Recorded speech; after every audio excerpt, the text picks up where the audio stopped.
Hey everybody, what's happening? I'm back with another quick film review for all of you.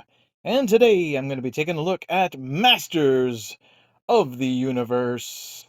Yes, the new live action film based on some of our favorite toys. I got to go see it with my best friend Kara and her boyfriend Jason, and we had a pretty good time, I gotta say.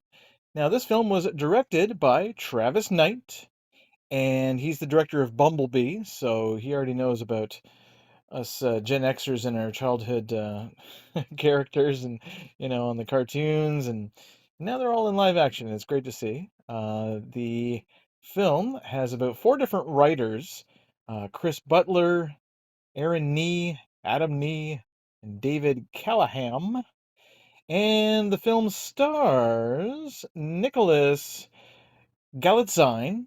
I think that's right. I don't know. Correct me if I'm wrong in the comments below. Galitzine as He-Man slash Prince Adam. Camila Mendes, Allison Brie, James Purefoy, Marina Baccarin, Kristen Wiig plays a robot, Jared Leto, and Idris Elba. Very cool cast. Now, no spoilers here. I'm not going to spoil anything about Masters of the Universe, or MOTU for short, as us Generation X geeks like to call it for short. Um, all things considered, I got to say, it was a very faithful adaptation to a cartoon which was based on a toy line from the early 80s. Now, Mattel created He-Man back in the day because they wanted to make Conan the Barbarian toys, but they couldn't. They couldn't reach a deal or something, so they had to come up with their own original show and their own toy line, of course, which was basically Conan the Barbarian crossed with Superman, right? I mean, it looks like Conan, but the character I think behaves more like Superman, I'd say. Just in terms of how good he is, how nice he is, and how he's supposed to be an epitome for the way to behave. At the end of the cartoons back in the day, they used to have little, special PSAs, little messages for kids on how to behave and stuff, little lessons. Anyway, I love the figures and the show, of course. As a kid, I had all sorts of He-Man stuff. I had the bed sheets and the lunch boxes and everything. Of course, Skeletor, voiced by Alan Oppenheimer, who played several characters on the show. He was my favorite. Skeletor was my absolute favorite character, one of the best villains in the history of cartoons, really, in the history of animation. Um, the 1987 film, I felt it was a nice try, its first attempt at live action. It was robbed of its greater budget, I think, since they had to split the budget between he-Man and the Masters of the Universe, 87, with Superman 4. But that film also made some pretty bad mistakes. Dolph Lundgren was definitely a good choice, but he played He-Man right from the start of the film. We never saw any transformation. We never saw Prince Adam, nor did we get Cringer, Battle Cat. We didn't get Orko. We didn't get really anything we wanted. Certainly not everything we wanted. We got Gwildor and other weird shit. It's like, But that film today, I mean, it's a film that's watched purely for nostalgic reasons. Although the villains were very good, I will say. Frank Langella's Skeletor was definitely the best part of that film. So I would see it just for Langella's performance. But that brings us right up to 2026. This new film by Travis Knight is, well, it's proving once again Skeletor is the best part. It's a cheesy but fun yarn with many jokes thrown in. Perhaps too many jokes. They don't all land, but some surprise cameos in the film are a real treat. The plot, again, no spoilers here, but the plot does concern a young boy who grows up on Earth looking for this sword of power that's going to bring him back to his home planet of Eternia. And Nicholas Galitzine, I think I'm saying that right, plays Adam very well. I think the whole cast, in fact, is really put together really well here. I think the casting is spot on. And, he's really funny too. I really think that he does a good job in the role of Adam slash He-Man, and brings a lot of goofiness to it, since Prince Adam is supposed to be kind of goofy. And that's no longer a disguise, by the way. So Prince Adam is no longer a disguise. He doesn't have to keep it a secret. pretty lame disguise anyway, just to, basically raise a sword up above your head and then get electrocuted and then get a tan and change your clothes and suddenly nobody knows what happened to Prince Adam. No, they didn't do that. So that's thankful. I'm really happy they didn't try to do that. He's just, you know, a really good choice to play this main character. He's got the muscles and the bravados to play He-Man, so good for him.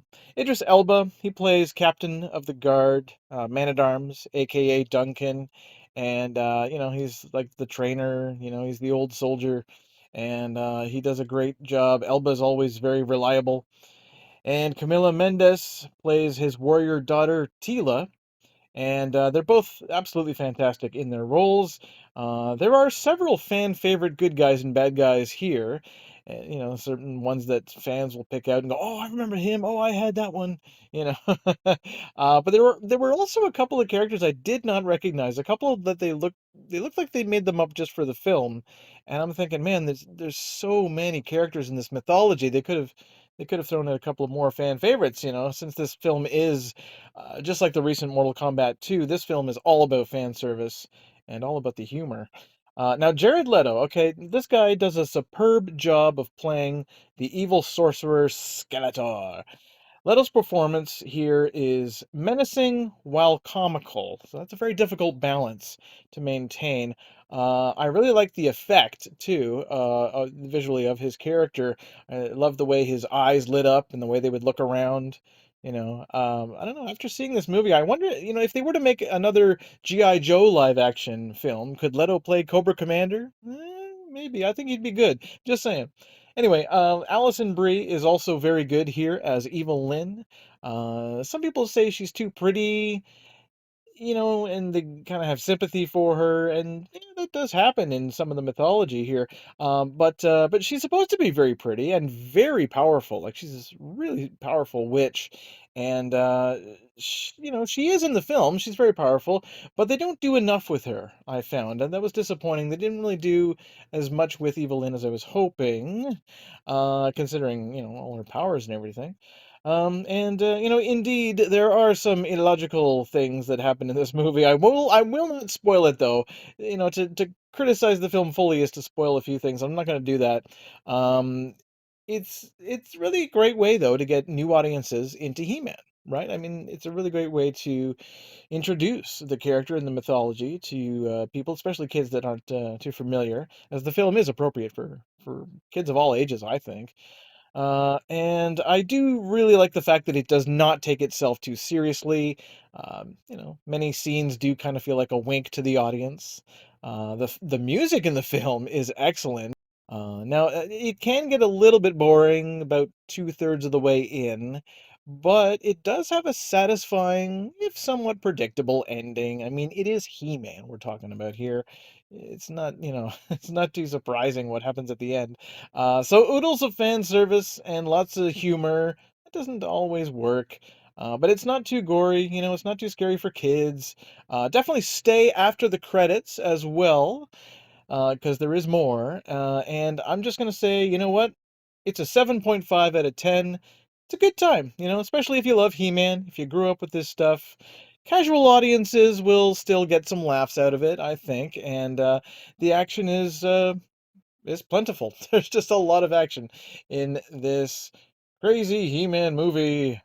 They kind of pulled it off, I gotta say. So yeah, good job to the people that made this film. I hope it does okay at the box office because I would definitely like to see a sequel. Okay, guys, that's it for this review of Masters of the Universe.